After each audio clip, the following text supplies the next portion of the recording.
Hello friends, welcome to learn services. This is Ram Soni.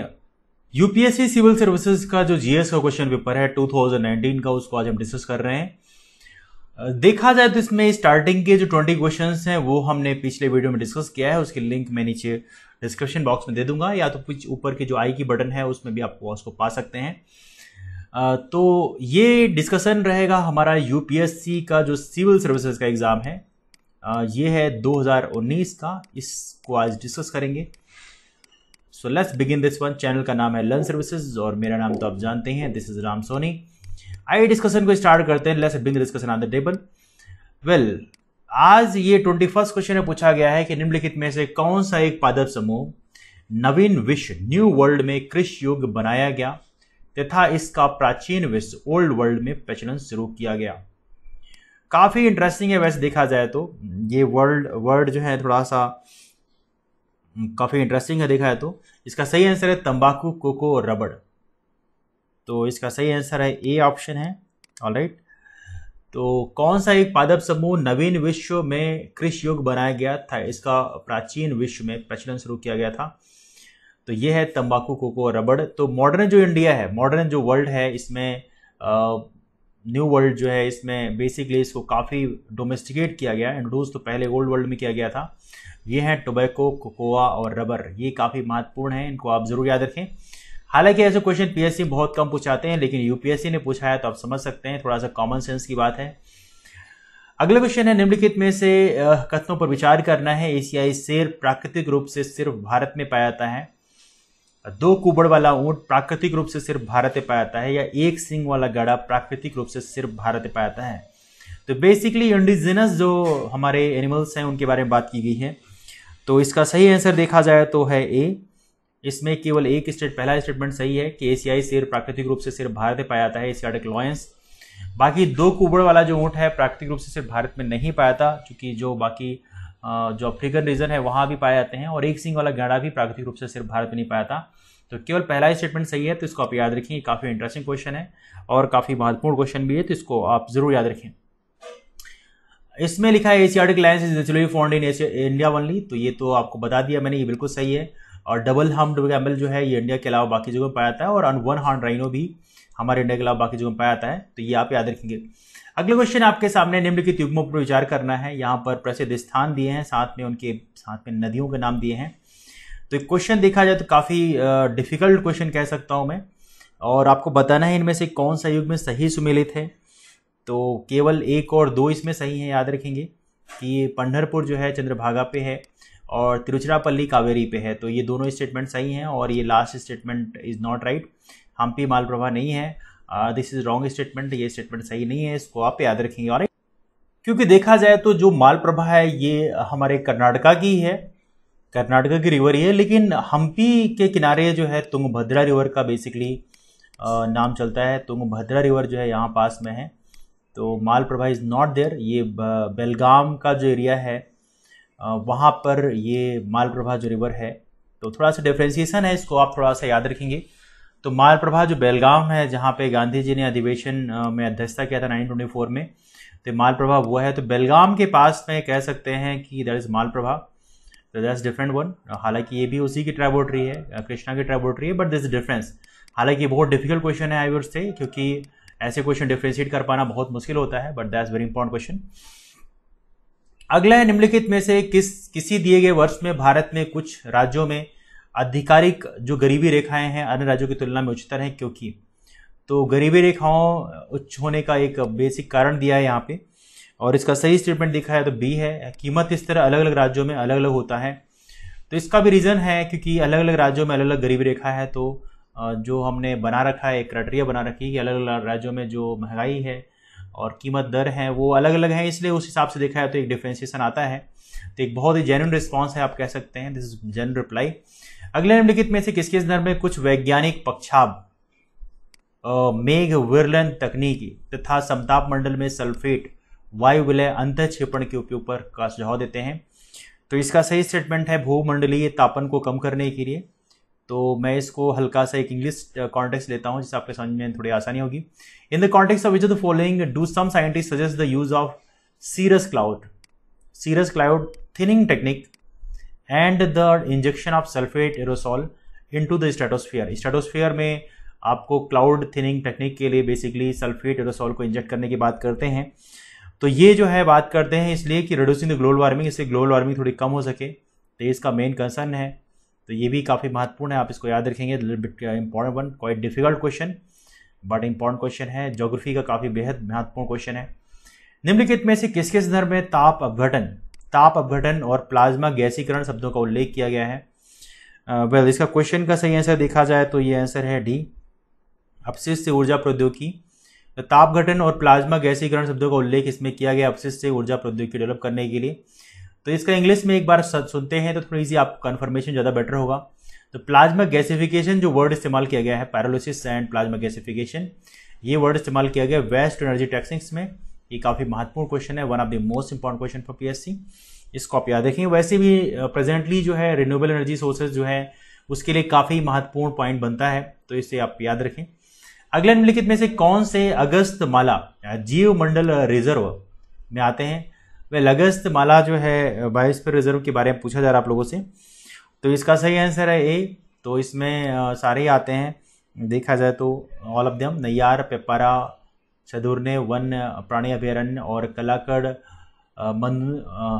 मुंदनथुराई बाघ reserve. थोड़ा difficult pronunciation है, ये काफ़ी महत्वपूर्ण है। हालांकि ये क्वेश्चन साउथ इंडिया के जो हमारे फ्रेंड्स हैं उनके लिए तो काफ़ी आसान हो जाता है, बट नॉर्थ इंडिया वालों के लिए थोड़ा सा मुश्किल होता है इतना डीप में याद करके रखना, क्योंकि माने या ना माने इतना डीप में पढ़ना नैयार, पिपरा एंड इन सभी चीज़ों के बारे में, वाइल्ड लाइफ सेंचुरीज के बारे में, कलक्कड़ है, इन सभी के बारे में इतना डीप में याद रखना थोड़ा मुश्किल होता है। तो एनीवे बट ये भी एक एज है जो क्रिएट करती है बेसिकली, यही तो बात है। क्योंकि साउथ इंडिया के जो फ्रेंड्स हैं उनको भी नॉर्थ इंडिया याद करना थोड़ा मुश्किल पड़ता है, ऑब्वियस सी बात है। तो ये एक प्रकार से बैलेंस रिस्टोर होता है। अगला क्वेश्चन है, निम्नलिखित कथनों पर विचार कीजिए। तो यहाँ पर कई सारे स्टेटमेंट दिए हुए हैं और आपको बताना है इनमें से कौन सा स्टेटमेंट सही है। तो देखा जाए तो इसमें सारे ही स्टेटमेंट सही हैं, all of them are right. समुद्री कच्छपों की कुछ जातियाँ शाक भक्षी होती हैं। शाक भक्षी मतलब दे आर वेजिटेरियन होती हैं।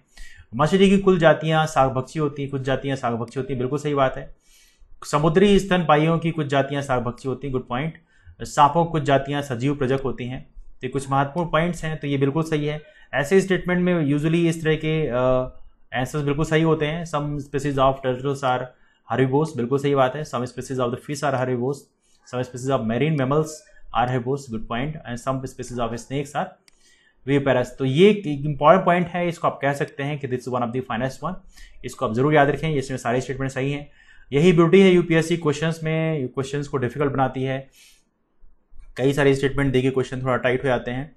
निम्नलिखित युग्मों पर विचार करना है, ये वन्य प्राणी है और प्राकृतिक रूप से कहाँ पाए जाते हैं, इसके बारे में हल्का सा एक दिया है। बताना है आप लोग कौन सा युग में सुमेलित है इसमें। तो इसमें देखा जाए तो सी स्टेटमेंट सही है, केवल एक और 3 सही है। मतलब नीले मेन पक्ष वाले महासीर जो है ये कावेरी नदी पे है, महासीर है ना, यू नो अबाउट इट। और दूसरा ये है कि इसमें मोरचाब रस्टी चित्तार जो बिल्ली है वो पूर्वी घाट में है। तो देखा जाए तो ये भी क्वेश्चन इतना आसान नहीं है। और इरावदी डॉल्फिन जो है ये चंबल में मिलने का सवाल ही नहीं उठता, क्योंकि इरावदी डॉल्फिन जो है इरावदी में है। और इरावदी क्यों मैं बोल रहा हूँ, क्योंकि इरावदी रिवर जो है म्यांमार में बहती है, तो चंबल नदी में इरावदी डॉल्फिन मिलने का कोई रीज़न ही नहीं बनता। काफ़ी बढ़िया क्वेश्चन है, देखा है तो one of the finest question. इसके बाद देखा जाए तो पर्यावरण में निर्मुक्त हो जाने वाले सूक्ष्मणिकाओं माइक्रोबीट्स के विषय में अत्यधिक चिंता क्यों है। वैसे इस स्टेटमेंट की बात करें, इसका सही आंसर है ये समुद्री पारतंत्रों के लिए हानिकारक मानी जाती हैं। तो इसको आप याद रखेंगे। थोड़ा सा जो ये बीट्स हैं, माइक्रोबीट्स हैं, इनके बारे में थोड़ा इंग्लिश में पढ़ते हैं तो आपको क्लियर आइडिया मिलेगी। Why is there a great concern about the microbeads that are related to environment. तो इसका सही स्टेटमेंट जो है वो कौन सा है, A, they are considered harmful to marine ecosystem. तो माइक्रोबीट्स के बारे में याद रखिएगा, थोड़ा सा इंपॉर्टेंट है। प्रेजेंटली इन्वायरमेंटल कंसर्न हमारे पास हो रहे हैं, तो इसलिए वैसे भी क्वेश्चन इंपॉर्टेंट हो जाता है।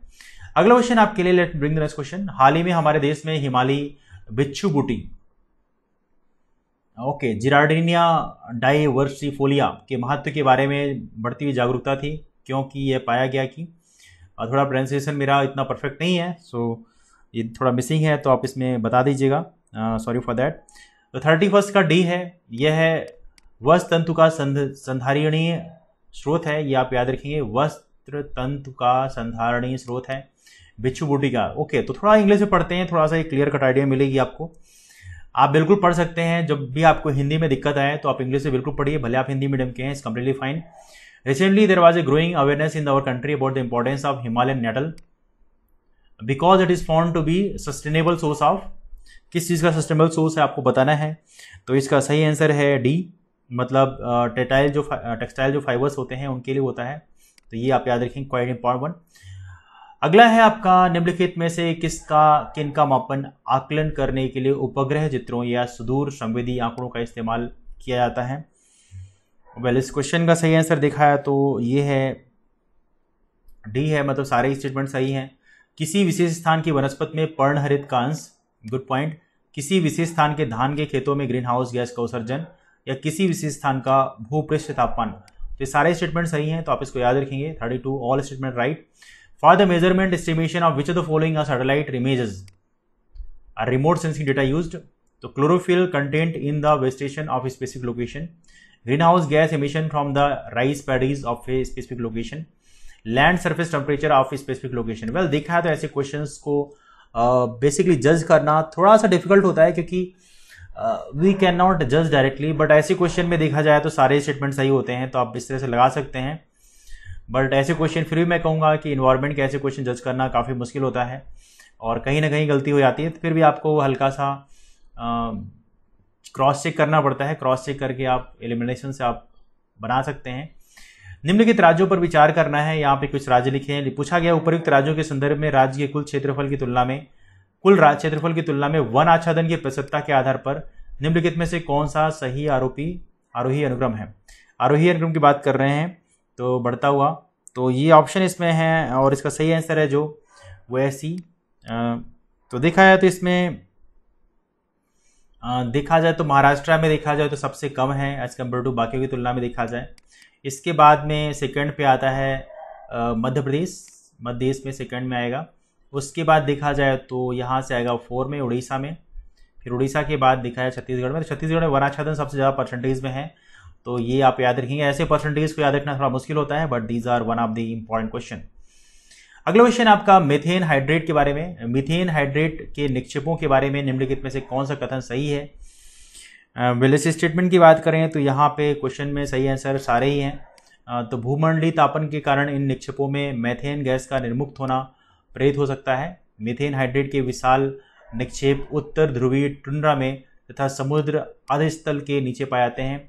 वायुमंडल के अंदर मीथेन 1 या 2 दशक के बाद कार्बन डाइऑक्साइड में ऑक्सीकृत हो सकता है। तो ये काफ़ी बढ़िया पॉइंट है देखा जाए, और ये काफ़ी डिफिकल्ट पॉइंट भी है। इससे ऐसे क्वेश्चन को रिप्लाई करना is one of the most difficult one. तो मीथेन हाइड्रेट की बात की गई है, तो global warming might trigger the release of methane gas from these deposits. Large deposits of methane hydrate are found in Arctic tundra and under the sea floor. Methane in atmosphere oxidizes to carbon dioxide after a decade और 2। तो ऐसे question basically देखा जाए तो काफ़ी difficult होते हैं, it's not easy one, but हल्का सा गेस करके आपको करना होता है। तो ऐसे क्वेश्चन में आपको तीनों स्टेटमेंट मारने पड़ते हैं, you have not too much choice. Well, ये क्वेश्चन काफ़ी बढ़िया है देखा जाए तो। और यहाँ पूछा गया है फसल जैव मात्रा के अवशेषों के दहन के कारण वायुमंडल में उपयुक्त में से कौन से निर्मुक्त होते हैं। तो देखा है सारे ही होते हैं, कार्बन मोनोऑक्साइड है, मीथेन है, ओजोन है, सल्फर डाइऑक्साइड है, तो यहाँ सारे ही होते हैं। तो इसको आप याद रखें 1 2 3 4 are right, all of them are right. यहाँ पे कहीं 3 के बारे में कन्फ्यूजन हो सकता है आपको, तो बेसिकली आप एलिमिनेशन से आप सही कर सकते हैं, तो all of them are right. तो ये सारे ही हैं, तो इनको आप याद रखेंगे। राइट, चलिए अगला क्वेश्चन आपके लिए निम्नलिखित युग्मों पर विचार करना है। कुछ युग्म दिए हुए हैं, इन पर विचार करना है। तो सागर है आपके पास, सागर से लगा हुआ देश है। तो ये क्वेश्चन देखा है तो काफ़ी महत्वपूर्ण क्वेश्चन है, this is one of the finest question for PSC. तो यहाँ पे देखा जाए इसका सही आंसर जो है वो है एडियाटिक सी की बात करें तो बिल्कुल सही बात है, अल्बानिया यहाँ से लगा हुआ है, दैट्स ट्रू, सागर से लगा हुआ देश है। एडियाटिक सी जो कि हमारा यूरोपियन रीजन में है, तो कह सकते हैं that's completely fine, Adriatic sea. Well, इसके बाद बात करें तो हमारा 1 3 और 4 इसमें सही है, तो एडियाटिक सी बिल्कुल सही है। कैस्पियन सी की बात करें तो यहाँ पर कजाकिस्तान लगा हुआ है, बिल्कुल सही बात है। और चौथा भूमध्य सागर मेडिटेरियन सी की बात करें तो मोरक्को लगा हुआ है। वे लाल सागर की बात करें तो रेड सी का सीरिया से कोई मतलब नहीं है, ये बिल्कुल नहीं आता इसमें, तो this is wrong option, this is बिल्कुल गलत ऑप्शन है। क्योंकि लाल सागर बेसिकली बाद में आता है, बेसिकली स्वेज कैनाल के बाद में, स्वेज के बाद का पोर्शन है, तो लाल सागर बाद में आता है। काला सागर की बात करें तो क्रोएशिया बिल्कुल गलत ऑप्शन है। ब्लैक सी, यहाँ पे क्रोएशिया बिल्कुल नहीं है। ये बेसिकली यहाँ पे क्रोएशिया इसके बॉर्डर में नहीं करता। थोड़ा डिफिकल्ट क्वेश्चन है, it's bit difficult one but important one, तो इसको आप याद रखेंगे। ऐसे क्वेश्चंस आपको बेस्ट सजेशन दिया जाता है कि जो ओशियन है, जो सी हैं, छोटे छोटे सी हैं, उनके आसपास के जो कंट्रीज हैं उनको जरूर याद रखें। जैसे डेड सी, आप कमेंट कर बता सकते हैं कि डेड सी किनारे कौन से कंट्रीज हैं। हालांकि 3 ही कंट्री हैं, लेकिन आप उनको उनका नाम पता होना चाहिए, वन ऑफ द इम्पॉर्टेंट, और एक नदी भी इसमें जाके बहती है। एनीवे, अगले क्वेश्चन है, निम्नलिखित में से कौन सा देश पिछले 5 वर्षों के दौरान विश्व में चावल का सबसे बड़ा निर्यातक रहा? पिछले 5 वर्षों में निर्यात की बात कर रहे हैं, विश्व का सबसे बड़ा। तो ऑप्शन आपके सामने हाजिर है और इसका सही आंसर है वो है बी, मतलब भारत है। भारत जो है विश्व में चावल का सबसे बड़ा निर्यातक रहा है। ये काफ़ी अच्छी बात है, हमारा देश सस्टेनेबल बन रहा है और देखा है सेल्फ इंडिपेंडेंट बन रहा है, और right now we are exporting rice as well, है ना। और बेसिकली बासमती के राइस में हमारा नाम पूरी दुनिया में विख्यात है, तो ये आपको पता ही है। अगले क्वेश्चन निम्नलिखित युग्मों पर विचार करना है। हिमनद है और नदी है, तो यहाँ पे हिमनद और नदी का मैच करना है, कौन सा युग्म सही सुमिलित है आपको बताना है। तो इसका सही आंसर देखा जाए तो इसका सही आंसर है ए, 1, 2 एंड 4। तो बंदरपूछ की बात करें तो बंदरपूछ जो है यमुना से, बेसिकली यहाँ से यमुना निकलती है।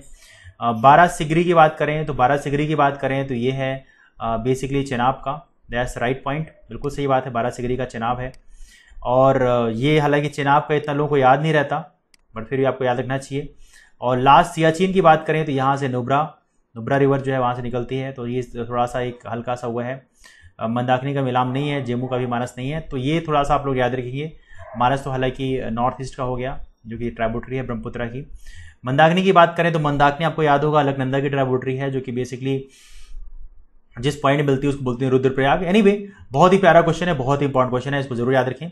अगला क्वेश्चन आपके लिए, भारत में कार्बोफ्यूरेन, मेथिल पैराथियन, फोरेट और ट्राइजोफॉस के इस्तेमाल की आशंका से देखा जाता है। तो पूछा गया है ये रसायन किस रूप में इस्तेमाल किए जाते हैं। तो ये ऑप्शन है आपके सामने और इसका सही आंसर है बेसिकली क्रिस में पीड़कनाशी के रूप में इस्तेमाल किए जाते हैं। इसको ये थोड़ा इंग्लिश में पढ़ते हैं, थोड़ा सा एक क्लियर आइडिया मिलेगी। तो कार्बोफ्यूरान है, मेथिल पैराथियन है, फोरेट है और ट्राइजोफोस है। इसको किस चीज़ में इस्तेमाल करते हैं? तो बेसिकली पेस्टिसाइड्स के रूप में इस्तेमाल करते हैं एग्रीकल्चर में, इसलिए थोड़ा सा ये सेंसिटिव है और ऐसे केमिकल्स एनवायरमेंट को डैमेज भी कर सकते हैं, that's why this is quite important one. अगला है निम्नलिखित, तो ये क्वेश्चन काफी इंपॉर्टेंट है, एनवायरमेंट के लिए काफी बढ़िया क्वेश्चन है। निम्नलिखित तथ्यों पर विचार करना है, तो यहाँ पे बहुत ही प्यारा क्वेश्चन है, one of the finest question for PSC, her exam के लिए काफी इंपॉर्टेंट है। तो यहाँ पे 2 स्टेटमेंट सही है। बेसिकली रामसर सम्मेलन के अनुसार भारत के राज्य क्षेत्र में सभी आर्द्र भूमियों को बचाना और संरक्षित रखना भारत सरकार के लिए अधिदेशात्मक है। तो सभी आर्द्र भूमियों का नहीं है, कुछ ही आर्द्र भूमियां हैं जो उसमें आती हैं रामसर साइट्स में।